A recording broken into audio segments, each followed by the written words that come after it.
Hello and welcome to the Paper Prototypes podcast. I'm your host Rex, and here I'm with my guest Lee, who is one of the creators of Cryptmaster. So, Lee, why don't you tell me a little bit about yourself and how you got into game development? Hello, yeah, sure. I'm Lee Williams. I'm sort of one half of the core development team on Cryptmaster. I did the writing and the voice, and sort of some of the collaboratively did the design with Paul, who did all the sort of the lion's share of it, really, the coding and the art.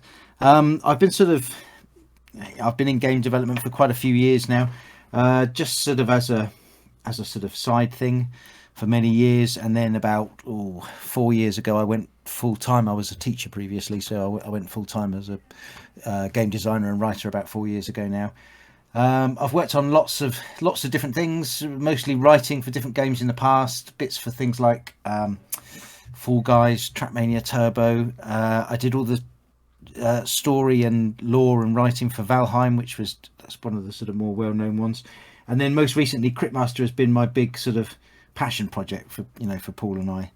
Okay, that is a really impressive resume. Thank you. So, since the big thing that you've been working on was Cryptmaster, why don't you tell me a little bit about Cryptmaster and to describe the game to the audience? Yeah, of course. It's a bit embarrassing to admit that I still struggle to sort of describe Cryptmaster to people, even after it's been out for a year, because it's an unusual sort of game. Sometimes I refer to it as a word-based puzzle dungeon crawler. It's the idea is it's a bit like an old school dungeon crawler. So you've got like 90-degree turns, and you have a party of 4 zombies. You have to lead them through this sort of labyrinth of caverns up to the surface. But the big twist in Cryptmaster really is that everything is done with words. So throughout the course of the game, you're gaining letters by defeating enemies, by guessing objects in chess, by solving riddles. And as you guess letters, they feed into the words of your characters, and those words are then the skills your characters can use in combat. So it's like a sort of rolling game of hangman almost. And then in combat, you have to type those words. You can either do it real time or turn based. You type those words while you're fighting enemies to use those skills against the enemies. So, the two inspirations I can very clearly see are the dungeon crawler, but I also see almost like text-based RPGs of the olden days. But yes. How did you come up with the idea to make every aspect of this game revolve around words? It sort of came about. There wasn't any great sudden epiphany. It sort of came about gradually, I think, in steps. Paul and I, we started off making a game. The first game we were making, in fact, when we worked together in the past on a few games, Fistful of Gun for Devolver Digital, and a few other small projects we'd done together. But we'd mostly just kind of chipped into each other's games and things like that. And we realised we had a bit of time. We had a little bit of space on our hands where we could devote ourselves to trying to make a project of our own. So we had a sort of brainstorming phase. We went through lots of things. We threw out loads of ideas until we settled on we were going to make a game about a pirate ship to begin with. And you would be a pirate captain, and you were going to be able to interact with everything just by shooting it. So it was going to be like a kind of something a little bit like Reigns almost, where you were just making mostly binary decisions about how to run the ship, but you would interact with everything by shooting it with your pistol. And it was kind of fun, but it needed something more. And we realized then, what if you shot words out of people's sentences? And so you could change the meaning of sentences and things like that by shooting them. And then we thought, we might be onto something here. This is quite fun. It's not a game yet, but it's quite fun. And we pursued that angle. We ditched the pistol in the end, and we had a sort of system where you could pull words. You could move around words and pull words around in things that people said and in descriptions of scenes to change what was going on. And it was quite clever. So you'd be able to kind of, if there's a large pirate ship, you could pull the word large off it and make a large barrel of rum instead, and do different clever things with words. And it was really interesting, but it wasn't fun, to be honest, and we were struggling to make it fun to play. So we kept on with that angle for a while, and we moved it. We thought, I don't know why we're doing this with pirates now. It doesn't fit pirates anymore. So we moved it to a dungeon. No, we moved it to a sort of fantasy world, and you had mages. That seemed to make more sense. And the mages could reorganize words to do things. And this is, I guess, when we started making what would become Cryptmaster. You could pull words off the environment. So there's a rusty gate. You can pull the word rusty off, and you can store it, and then you can make a sword rusty and things like that. And again, it was interesting, but it wasn't that fun until we hit on the idea of, rather than manipulating words, manipulating letters. And one of the first sort of iterations of Cryptmaster we had, the way you got letters actually was you just got them from the environment. It was more of a direct sort of typing thing almost. So as you saw letters, as you walked around, you just hit the keys, and if you did it quick enough, you pull that letter off the wall or whatever. And that's when we started having the sort of Wheel of Fortune or Hangman thing, where you began to fill in skills. And then really we just sort of iterated on that until it became what it is now. And once we started making the core gameplay about words, everything else, there's so many things you can do with words and letters. There's almost an inherent play mechanic, I think, in language and in letters. And so we began basing things on, not just Hangman, but with, anagrams, little tumblers with word locks, things like that. And then we've got riddles, 20 questions. Once we realized we're going to theme this game around words, the ideas just kept coming. I think we probably threw out as many ideas as we put in, and it just sort of it fell into place. So a lot of the game revolves around, well, the eponymous Cryptmaster. How did you end up designing him? He was, I think the first thing was the visuals. The first thing, I guess, was we decided we wanted to have a Cryptmaster. We were inspired a lot because, the game's very sort of retro influence, very nostalgic for us. We were thinking of like sort of 80s things that we enjoyed as kids. So the whole, the art style of the game has got that. Hopefully it was based on sort of fighting fantasy books, the old pen and ink illustrations, D&D manuals, that we wanted that sort of feel. And then there's a TV show that was very famous over here in the UK called Nightmare, which was a sort of an adventure show. One kid basically had a helmet on their head so they couldn't see, and a team of others had to guide them around a sort of labyrinth. That was an inspiration. And also, I don't know if do you know the old board game Atmosphere? No, unfortunately. No, it's great if you have a chance to look it up or play it anyway. It was on a DVD, or originally it was actually on a VHS, I think. And you just played the cassette, and it was like a tabletop board game. You'd be moving around, and then every now and then this narrator would be like a big thunderclap, and this narrator would come up on the screen and tell you to do something else or change the rules of the game. And we wanted a narrator like that, really. That was one of the first influences, because we realized that the mechanics of this game with all the letters and words, they weren't that intuitive to teach. They needed a little bit. It needed a fairly robust sort of tutorial.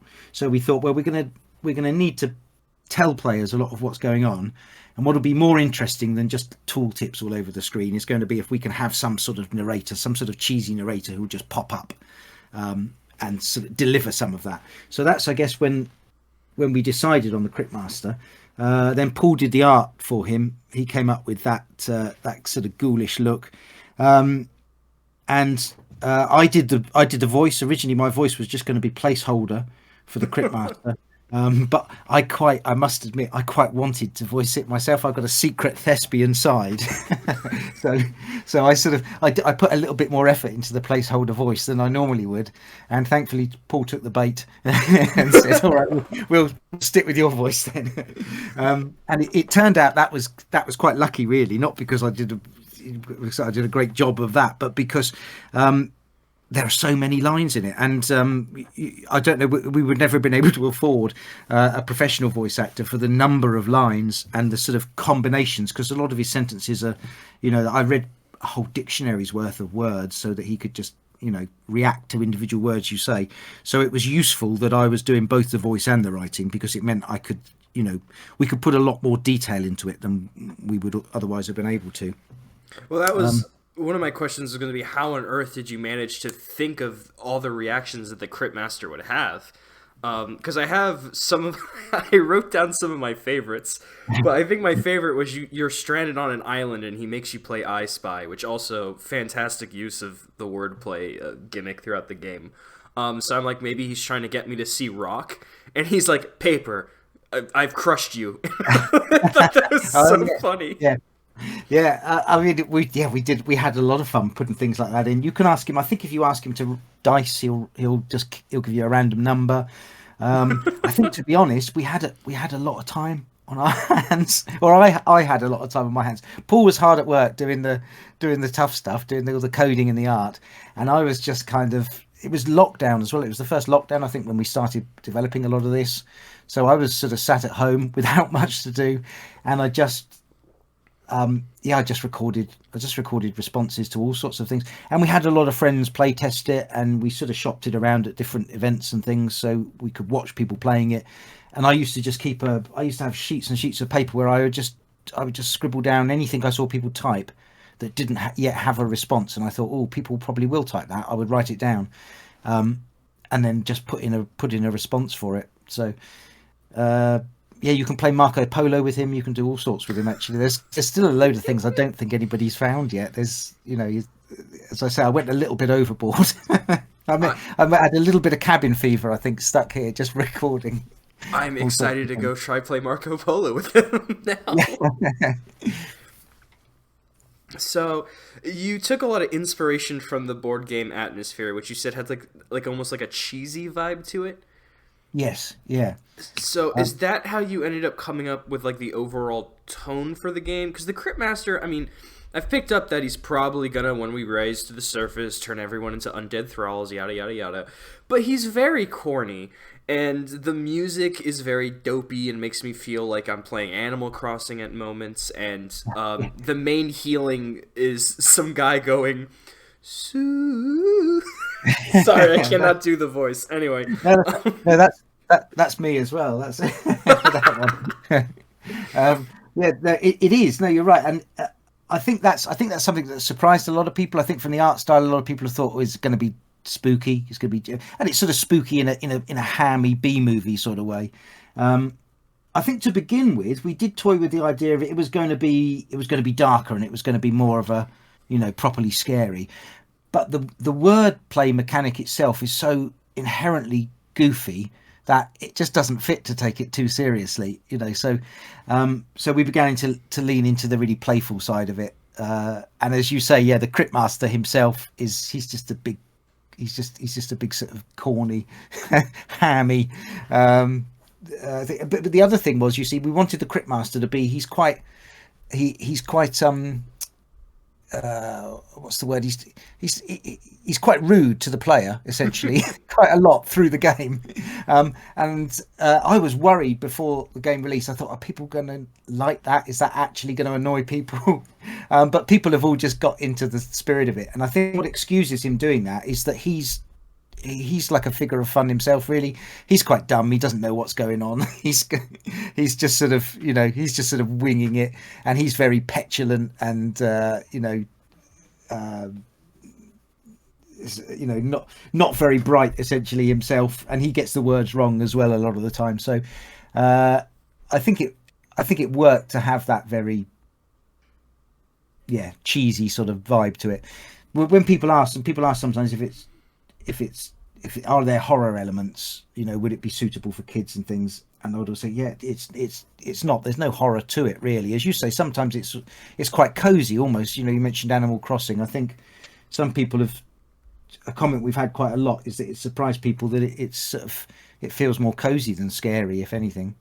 Well, I saw the I guess King Toad. He has like on his wall all the previous like wives he had, and they all seem very pleasant. Like he's like, there's like a demon that's like kind of smiling, but it doesn't have a face, but it's happy, and it's like, what the hell is happening? Like it's very wholesome in a very like demented way. I will say Steven creeped me the fuck out with like half human, half rat, and then I meet his father. I'm like, oh, that's why he looks fucked up. I get it now. Yeah, he's fun. He was a favourite, Stephen. He was originally, that was going to be the model for all the rats Oh no, in the why? game. Um, and when we saw it, we said, "Oh, that's too creepy." But I was kind of in love with that model a little bit because it is really creepy. We wanted the rats to look a little bit cuter than that. But I remember saying, "Oh, can we keep him in though, please? Can we keep that model in? And I'll make him into a really weird prince for the Piper to have." Yeah, so he ended up staying. That was so. There are so many things that you can do with words. One of the things I did not expect was I was filling in ad libs for a rap. Yes, yeah, that was quite fun to do, and we had Keith Silverstein, who's brilliant, and he's voiced lots of different roles in games as the Piper, and so we had him there actually, sort of rapping the lines of things. That was we were originally going to do a lot more with that, and have a number of those around, but it was quite cost intensive to do that. You can imagine, and to get it to all sync up and things. But I'm glad we did. So another thing is that that helped me figure out that the Cryptmaster is a very goofy guy is when you get the chest to find an object, and then when you find the object, it goes and you play the hangman with the characters to unlock your attacks. It all feeds into each other. You can make the Cryptmaster taste objects. Yes. He always seems annoyed by that. Yes. But how did you come up with the idea of, oh, we're going to make the player, like, basically guess what this object is? And there are some moments where I'm just stumped as hell, and I'm like, I don't know what that was. And the Cryptmaster just shrugs and goes, I guess it wasn't important. Yeah, and that was a difficult thing, because that's been something that, I don't know, that's divided a lot of players, I think, in some ways, because, and I was aware of it. I was always aware it was going to be like that. We had to make the decision, really, of, yeah, if a player doesn't solve a chest, what do you do? There's no point allowing them to keep doing it, or it takes away any sort of jeopardy from that moment of gameplay, if you see what I mean. Because you're just giving them infinite guesses then. But at the same time, it does feel a bit, and some players really don't like that when you don't get a chest, you don't find out what's in the chest. So I mean, one, like a design rule we had really through the game was, don't make any of these things essential. So effectively, the chests, the riddles, there are very few points in the game at which it's necessary to solve. You can get through the game without solving any of the chests or without solving any of the riddles. And the points where we do require a player to do something to progress the game, we effectively give like a lot of hints, or an alternative route, a way of solving it, so that we didn't want to block anybody's progress with a puzzle, if you see what I mean. But it was a hard decision to make, and I don't know how we could have done it differently, but it's still something that I sometimes think, I don't know if we could have found a neater way around that, so that players, so they could find out what was in a chest, because I think that's one of the only complaints we get, that for some people they're just frustrated when they never know what was in that chest. Well, I think it's a decent compromise, because when I get the riddle skulls, I'm kind of like, oh, okay, I don't have to try, because on one hand, I'm never going to figure it out. I really struggle with the riddles, especially if it's midnight and I'm like, I'm going to play this game, and it's asking me to do math, I'm not answering this riddle. Yeah. So oh, sorry.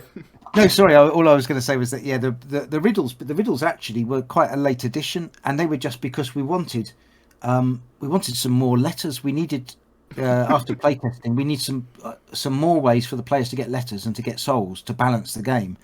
So we just came up with this idea. We could have skulls around that give you like a little puzzle, and I thought, well, I'll just we just do riddles, and I sort of repurposed a lot of classic riddles and came up with a few extra ones, and we just dotted these skulls around with the riddles, and we got people from the publishers and friends and family to voice them things. So they were kind of not a last minute addition, but they were a late addition to the game. And the idea was really, we just thought, well, it gives people an extra way of getting souls and things. And if people don't want to solve them, like you said, you don't have to. You can ignore those. Another thing that I thought was a really good, I guess, what is it, like inversion? Subversion of the typical RPG tropes is when you find altars, you're supposed to basically defile them. How did you end up coming up with that idea? Yeah, that was fun, and we've enjoyed watching all the very creative videos of ways that people have discovered to defile them. I think really it was we thought, well, we need save points, and we need a way to resurrect your team and heal yourselves. So it's a classic thing in games that you'll have like a healing altar to do that. But then of course we thought, well, a healing altar is going to be awkward for these because they're zombies, and the Cryptmaster's a necromancer. They're kind of not the good guys in this, so it doesn't make sense they could heal. And we thought, you could have like a dark altar or something. But then more fun than that seemed, because we knew we wanted the forces of sort of light and healing to be the antagonists in the game. So I thought, well, it'd be more fun if you have an actual healing altar, but they've got to do. We subvert the usual idea of healing altars, and you've got to actually break it in some way. So yeah, once we discovered that, it was a lot of fun. Just there's a big pool. There are several big pools of words for like all sorts of things you can do to the altars to desecrate them. And we just took suggestions from people, from publishers and friends, and just made big pools of all the creative ways people might want to defile an altar. Well, I got excited to look for an altar because I always thought it was hilarious how upset the altar spirit gets at me. Like at one point, she's not even mad. She's like, "I expect this." Yeah, that's it. Yeah, they were fun. They were a lot of fun to do, the altars. And one of the nice things about Cryptmaster really is as well that we can. I mean, if you, I don't know if you've been swearing much at the Cryptmaster or Yes. not. You have, yeah, because we can include like anything the player wants to say. We could basically keep our ESRB rating and sort of have our cake and eat it. So the Cryptmaster himself won't swear at you, but if you swear at him, he can give you an answer that shows that he does understand what you've said to him. So we can. So it was the same with the altars. You can do all sorts of things to the altar, and he'll understand it. And we drew the line at certain things, so we don't. He doesn't even have a response for slurs or anything like that. But if just swear words and things, he'll show you that he understands what you've said. I think someone even commented at one point that the Cryptmaster does not like foul language, which is just really funny to me. Yes, he's quite prissy like that, the Cryptmaster. He's not keen on it. If you swear enough at him, I don't know if you swore enough to get. He'll eventually he implements a swear jar, and then every time you swear, he puts a soul in the jar. I did not do that. I tried cursing multiple times to see what would happen, but I guess I didn't get far enough for him to do a swear jar. Yeah, eventually he will get fed up, and he'll put a swear jar up in the corner. That's amazing. I'm definitely doing that when I play again. I mean, that was a lot of the fun of the game, I think, was that sort of just second guessing what people will do. And, ourselves on the dev team, we're big kids really. And we thought, what's the first thing, I remember like old text adventures, and the first thing you do when you as a kid was, I wonder what happens if I type shit, what will happen? Will it respond? So we just second guessed all the things we knew people would try and say to him. So yeah, that was a lot of fun. So there is a lot of voice acting. We talked about how you did the voices for the Cryptmaster, but how did you go about giving direction for the other voice actors for the characters? Were there moments where like you were in a call with them directing on like what kind of voice they should do in a recording booth, or was it a matter of like, here's a character, develop a voice, and I will hear the recordings later? Yeah, for most of them, we had recording sessions. So Sina Breyer, who directed the voice acting for the game, she's fantastic. She did a really great job of that. I had a really good grasp on like what mood we all wanted for the game, and she did a lot of the voices herself as well. She did, I think, 5 or 6 of NPCs in the game too, and most for almost all of the roles, I think we managed to have like live calls and sort of give them some direction during the call, and some context about the characters. And generally speaking, I think most of the voice actors we work with quite liked it, because most of my guidance was just, look, be as hammy as you like. We want the game to have a sort of slightly rough around the edges sort of exuberance to it, if you know what I mean. So most of my guidance was just, look, just be playful, be hammy. You can't go too far over the top with these characters, and I think most people enjoyed that. And then we had talked about you had mentioned Souls a little bit earlier. What do you feel that some players might have gotten frustrated at the idea that, like, so souls are responsible for, purchasing things, but souls are also needed for your attacks? What was the decision to link the two together? I think, well, it was really, to start with, we had the idea was going to be that the word length themselves, the length of the words themselves would kind of balance out the difficulty. So particularly when we were thinking to begin with, we were thinking it was going to be real time and it was going to be much more typing focused. So how quickly can you type words? So we thought then in a combat, well, a word like dismember can do a lot more damage than hit, because it's going to take people a while to type out dismember in the middle of a combat. But then when we started playtesting it and so on, for one thing, we didn't really want to make a game that was about typing speed, and also we realised really there's not that much difference in how quickly you can type. Do you know what I mean? It's not it doesn't make it that much more difficult when we're talking of like a 4-letter word or a 5-letter word, a 6-letter word, and each letter they do more damage. It didn't balance nicely. So we wanted the souls were going to be a way to make longer words to sort of bolster that system by making longer words cost you a bit more, and that would also work in a turn-based mode. So we wanted souls. We felt we needed souls for that reason, to balance the gameplay, and also we wanted a sort of currency in the game as well for other purposes, so for things later on that you can buy and that sort of thing, and something and yet something else to sort of feed into the core gameplay loop, something else you could collect essentially, as well as letters. And so I remember actually we were stuck for a long time before we put in the mechanic of souls, just not quite sure what wasn't working, but the combat didn't feel,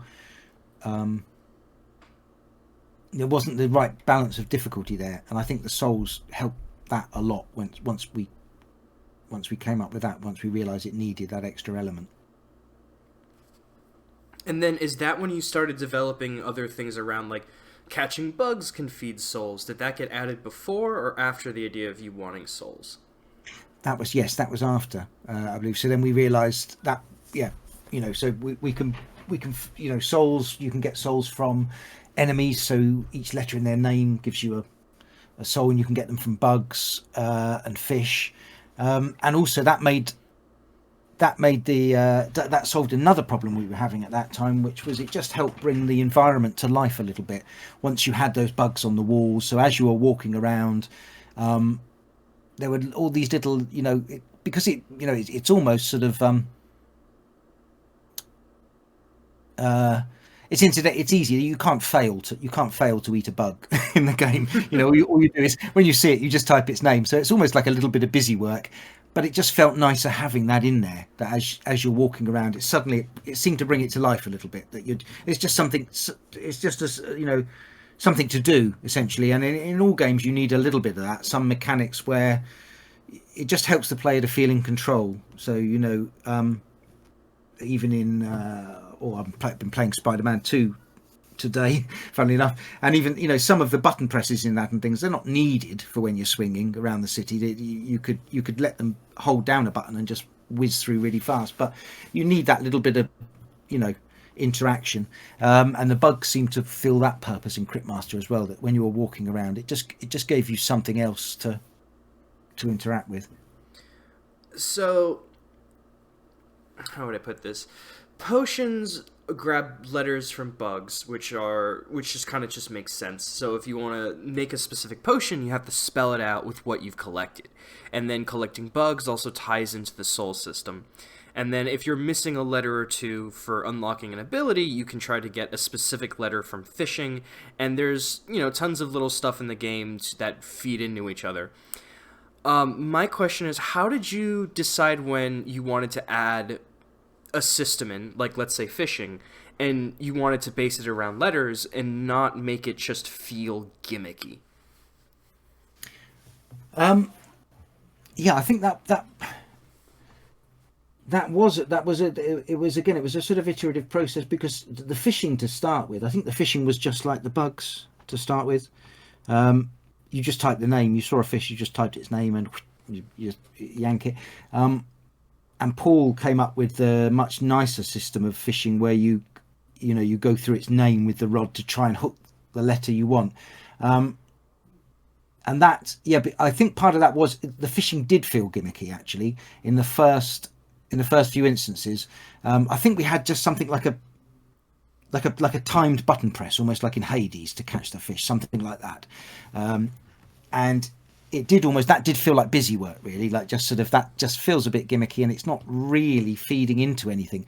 But at the same time, I've been saying for a while, what would be nice is if there was a way that players could sometimes get specific letters. So, you know, choose what letter to feed in, you know, like when you're playing Hangman or Wheel of Fortune, you actually choose what letter you want to see if it's in the word. So the fish also filled that role a little bit, which was nice, that you can't choose any letter, but you can choose any letter within its name, but there's a little bit of tricky work in there as well, trying to get it to line up on the right letter. And I think once we developed the fishing in that way, then it suddenly didn't feel so gimmicky anymore. It felt like, oh, actually there's a unique role for fish to play now in the sort of system. It's an ongoing task, I should say, because we've got a big update coming out soon, which will have a lot of sort of balanced tweaks in it, because there are a lot of sort of interlocking systems in the game with the souls, with the letters, and the words, that it's quite tricky to balance. We've got a lot of different accessibility options in there as well, so you can choose the number of guesses, the number of looting fingers and things, but we're still tweaking the balance a little bit, and it will never be perfect, because I mean, one of the comments, probably one of the more frequent comments we get about the game, is sometimes people are disappointed to get to the end of the game and find they haven't unlocked all of the character's skills, and sometimes you know they might only be halfway through the sort of skill trees of each character. That was a very difficult one to balance, because I mean, there's a lot of difference, but some people will go through very quickly and guess the words very quickly. Some people will go through more slowly. We didn't want anybody to get right to the end of the game and not be able to beat the final boss on the words they have, and to have to then hang around on the last level, you know, grinding for ages to get the skills they needed to beat the boss. But at the same time, we don't want the final boss to be too easy. We'll want you to have some decent words to defeat them. And we found issues with things like streamers, because it's been quite a popular game with streamers. But if you have a streamer playing the game and they've got their chat helping them to guess things, they'll fly through the words really quickly compared to somebody playing the game on their own. So, as I say, it's never going to be perfect. Hopefully, we want it to be a fun experience, moment to moment, for everybody who's playing it, whether they're playing it with a view to, you know, like completing everything, or if they just want to go through it very casually, or if they're playing it with a stream who are helping them out. And it's hard. You'll never do something that satisfies everybody completely, but hopefully the idea was we'll put enough options in there and we'll allow enough different approaches that, as I said, ideally everybody has fun. That's what we want. Another thing that helps Cryptmaster stand out is that it's entirely black and white. Um, how did you come to the conclusion that that was the art direction you wanted to take? And how do you make the game readable, considering you only have two colors to really work Yeah. with? Well, I mean, that's credit to Paul. Really, he did the art, and I think he did an amazing job of that. It's the original inspiration for making it black and white, as I say, was just that we were taking a lot of inspiration from sort of older tabletop role-playing games, fighting fantasy books, which were huge here in the UK. They were like a kind of I don't think you had them in the States, but you had choose your own adventure books, those sort of things. Fighting fantasy with a sort of equivalent. Did you have fighting fantasy at all? I don't. I wouldn't know. Maybe No, they no. were around, but I never saw it. Yeah, no, it's but they were huge here anyway in the UK, and those beautiful sort of pen and ink illustrations that you found in those, and as I say, in old D&D manuals, that sort of thing. We really wanted it to have that vibe, if we could, and Paul did a great job of making the art for the game have that kind of sketchy look to it. But we were a bit worried about doing it in monochrome like that. I mean, there are lots of options in the game, so you can tint it different colors. And when we bring the update out, there's like it's not a color mode exactly, but there's a mode where different areas of the game will have different tints and things like that. If people want that. But yeah, we were worried, as I say, a little bit about the monochrome approach, and particularly in how readable it would be for players. We've not really had any negative feedback on that, actually, in terms of the art style. There are one or two locations in the game which players have found a little bit hard to navigate, but we put in one of the first updates we did to the game was to put in a mini map, which helped hugely with that. And there's going to be like a full map you can access as well, because that was something else that was requested, and that's been quite a big thing for Paul to put in. But in the update coming out hopefully soon, there's a full map screen you can access as well.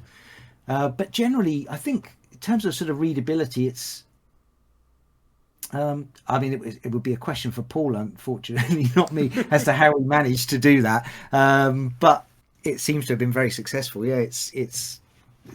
I think in general we've only really had positive feedback about the art style. So you use a lot of letters and stuff to unlock abilities, but that's how you unlock the backstory behind the characters that you're playing as. Then also plays into the idea that like your character is you're not only learning about the character, but the character is remembering things about themselves because they've been dead for like 500 years. Why have players unlock lore that way along with attacks? That's a good. I think we didn't have them. The memories, funny enough, came. They came a little bit later, and again, as part of that same sort of balancing process. To begin with, we only had the skill words, so they had a little snippet of lore attached to each of them if you wanted to go in and look at it on that screen, but we didn't have as much backstories for the players. We just had a little comment about each skill, but it didn't really tell you a lot about the characters. And then again, we found that some people were going through the skills too quickly. Well, not too quickly, but quicker than we would have liked. We thought we're going to need to put more words in here. And we came up with the idea of putting in between the skills, putting in some memory words as well. So there's more words for players to guess, because we quite quickly realised one of the most fun things about the game was that core loop of guessing and filling in words. People like word games. It's I like word games, and that's really quite fun. So we thought we'll put more words in. We've got to expand the words that people can guess. But there's only so many skills that we need, unless we were going to do kind of duplicates of skills. There's only so many skills we could sort of work into the combat system. So we thought, well, we'll do some memories as well, and the reward for those will just simply be that you get to guess. You get closer to the next skill, and you get a little bit of backstory about your character as well. And that, it turns out, I think, was a good choice. People have responded really well to the characters. I mean, they're 4 complete hooligans. They're not the most sympathetic characters, but they're fun, and yeah, their backstories kind of reveal themselves organically like that. But the words that you guess at, it also helped. I think another point at which things sort of clicked into place were when we decided to have the characters as zombies. As I mentioned earlier, to begin with, they were going to be mages, and they all had different kind of word-related magic abilities. But then we decided, and I don't know how the decision came about, we decided to have them as sort of revenants, as zombies that had been woken up by this necromancer character who was going to be to begin with, as I say, he was just going to really just do some tutorial bits, but then he became more of a focus of the game in general. But when we realised they could be zombies, a lot of things clicked at once. First of all, it allowed us to justify why they could only say one word at a time. So you can't type sentences, you just, because they're just sort of monosyllabic. So they only say one word at a time, because that's what they do. They're zombies. They don't speak in whole sentences. It also meant that we could have the 20 questions game. They don't remember what anything's called. The Cryptmaster doesn't remember either. So that leads to that mechanic where there can be something obvious in a chest, like a helmet or a book, but they're still struggling to all of them to remember what it's actually called. And the other thing it did that was quite nice is it meant they wouldn't know their own stories to begin with, so you would be able to find out about the backstories of these characters at the same rate as they did. So it all fell together quite nicely in that regard. I think it's funny that you mentioned the characters are hooligans, because every time I got more of Joro's backstory, I was like, wow, you are a menace to society, my friend. Yeah, they're terrible. They're terrible characters. They're terrible people. But I think again that was I enjoyed subverting some of the tropes a little bit like that. So yeah, rather than normally you would be heroes who were going down into a dungeon to defeat something. Here you're technically heroes, but really it turns out they're not particularly heroic people, and you're pushing your way up out of a dungeon. So I like kind of flipping things on their head a little bit like that. What was the idea to also have their health be represented by how many letters are in their name, and then when they level up they get an extra letter to alter their name, of which the Cryptmaster ignores? He does, yeah. He ignores it only because I obviously can't record enough individual responses for him to sort of keep track of what their names are. But yeah, that was again, I think, as I mentioned earlier, when we started theming the whole game around words and letters, we just there's so many things you can do with it, and it just seemed a natural. We were going to have just a health bar, I think, at one point to start with, but they were just going to have like 20 health or whatever, and then we just realized, well, what if everything else is letters? What if we just knock a letter off their names? We'll give the barbarian a 4-letter name, so he's a little bit tankier, and you can just knock a letter off their names. And then we thought, yeah, that's great. And then what if the enemy names? That was the next step, of course. What if the enemy names are their health bars? That seems natural too. And then after that, well, what if when you loot from an enemy? What if you loot a letter from their name and it drops into your words? So I kind of, in some ways, I want to say we got lucky. I guess we did know what we were doing. I guess we must have been planning at some point, but it feels like it was a sort of succession of happy accidents, really. That every time we thought, what can we do with this? We come back to the word angle, and there would just be an answer there that sort of fits. It really surprised me the first time I got a level up. I was like, oh, that's so clever. They're doing health as the name, so when you level up, your name expands. And then I felt like that excitement was cut out from underneath me when the Cryptmaster was like, that's fucking stupid. I'm not doing that. Yeah. Unfortunately, he has to he has to do that, really. He can't keep track of their names. But I did record 26 variants for the first time you add a letter for each character, so he can at least say, oh, Jorom, that's ridiculous, or whatever. I think that's the exact one I got. That was it, yeah. But I just enjoyed where I put like, oh, I'll just add another N to Sin, so that way her name will be the same, and he's like, Sinin, not doing that. Yeah. Well, we were going to have something. What were we going to do with something? We were going to have titles at one point as well, can't remember why we didn't do that. It was going to be awkward in a few different ways, but we were so that you could get knighted, and then you'd be like Sir Jorro or something, so you get an extra 3 letters at the start. We toyed with a lot of different approaches like that. Is there anything that you wish had made it into the game that just couldn't make the final cut, whether it was due to balancing or it just didn't really pan out very well? I think that, as I said, we've got a big update coming fairly soon, and this one will add in a lot of the things that we had wanted to do. Once this update is in, it will feel to me, I mean, we feel like the game's complete, and we're very proud of it already, but this will add in some of the things that didn't quite squeak into the finished project, but that we did want to do. So we'll have the card game is going to be more balanced and more in depth in this new update. A couple of characters that didn't quite make it in.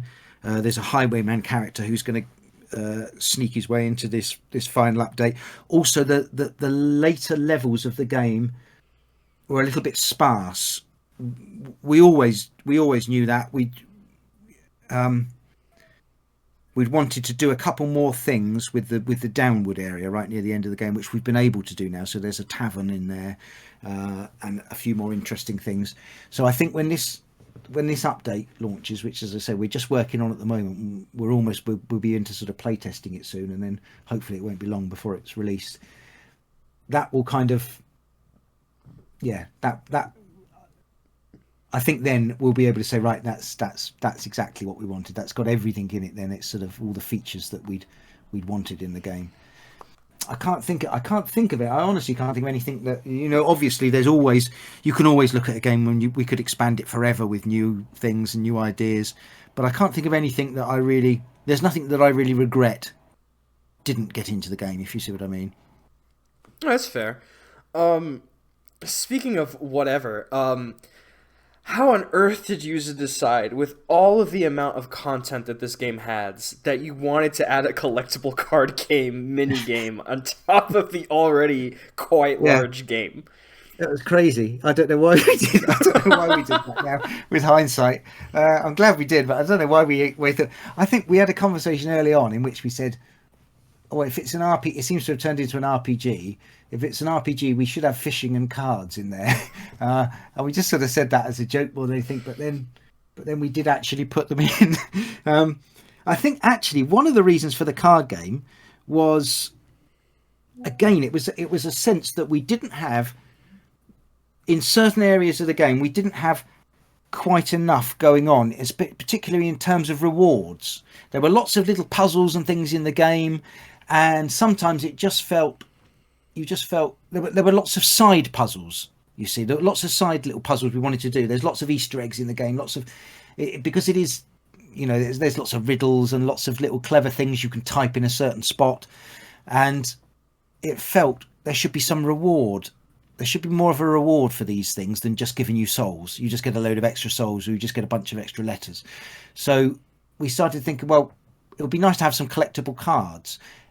And I think, to start with, they were just going to be collectible cards. So all you'd get is a little bit of extra lore and a card in your inventory. But then, as I say, we'd always said, well, we should have a card game if it's an RPG, and we messed around with lots of ideas for that. We looked at lots of kind of tabletop word games like Scrabble and things, and trying to come up with ideas. And it was Paul mostly the mechanic for whatever, and we just experimented with it, and again we sort of stumbled on it. I feel like I shouldn't say we stumbled on it, because I think I'm doing Paul a disservice there. I think he worked quite hard coming up with a lot of that. And it just felt fun. Once we started playing it, we thought, oh, actually, yeah, this is a fun little diversion. And again, we didn't want to make it essential for players. So there's no point in the game at which you have to play, you have to win a game of whatever to make progress. But it seemed like a nice little diversion. And some players have some players have spent, as much time playing whatever as they have on the rest of the game, I think. I think half my playtime is in whatever. I It's fun. I must say myself, I really enjoy playing it. I think it's a fun, and the new update is puts a lot more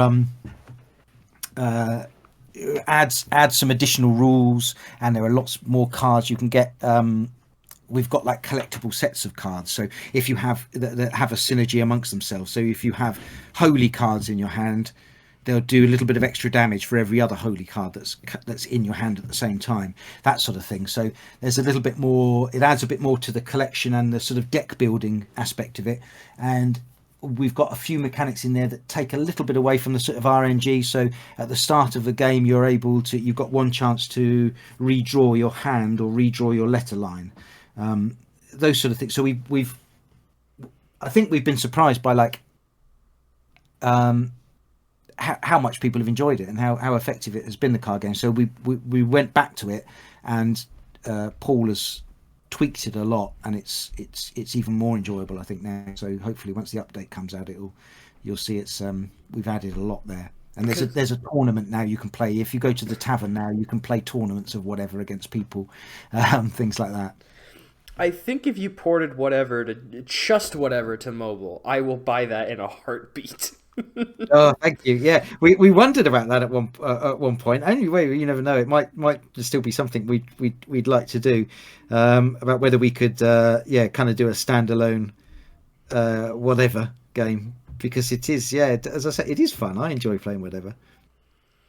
So one of my favorite bits of characterization is when I typed whatever to try to initiate a card game with an NPC, because Fink was like, oh yeah, if you go up to NPCs, some of them might do that. So I just walked up to a random rat, and instead the Cryptmaster was like, okay, you're on, and he's not very good at the game.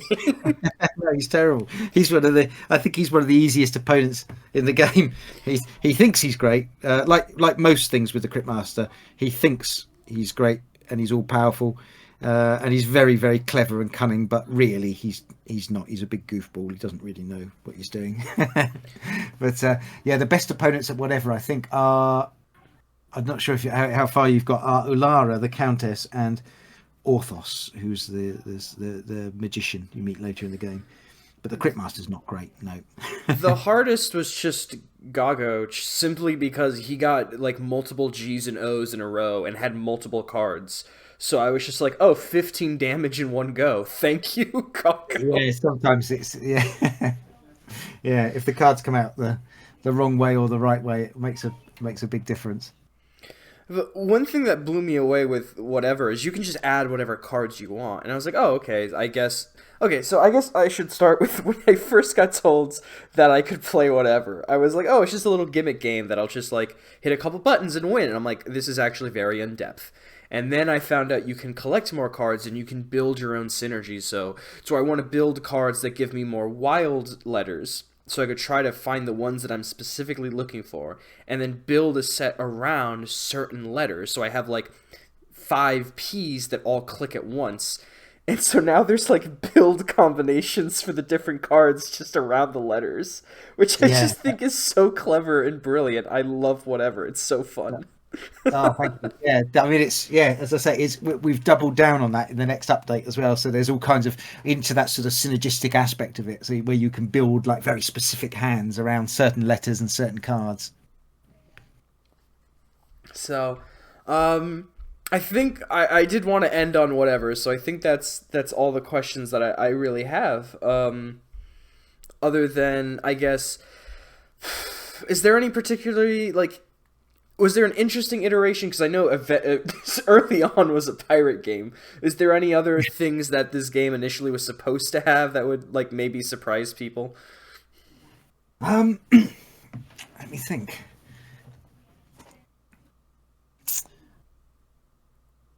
I think to start, there were some things that had to come out because they wouldn't play nicely with other parts of the game, or they wouldn't play nicely with certain formats. So one thing that we had that I really liked that had to come out in the end, we had these mirror demons, In fact, the models for them are coming into the new update, but the characters had to be taken out. But the idea of the mirror demons, and it was quite fun, I felt, where that you had to type every word backwards to. Oh God. To so it was, you'd have to type TIH for hit when you're fighting against some things. And that was quite fun.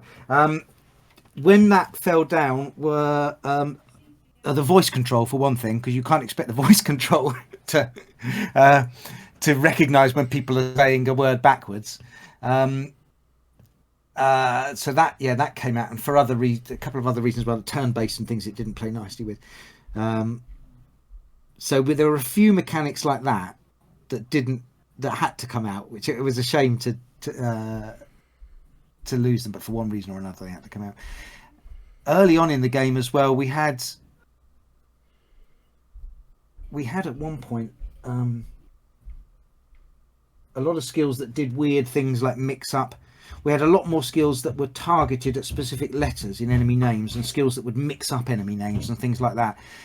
I think they came out in the end because they just weren't working. They weren't so much fun. So there were things like that as well that came out. But I think, as I say, I think the game really, we're very pleased with how it turned out.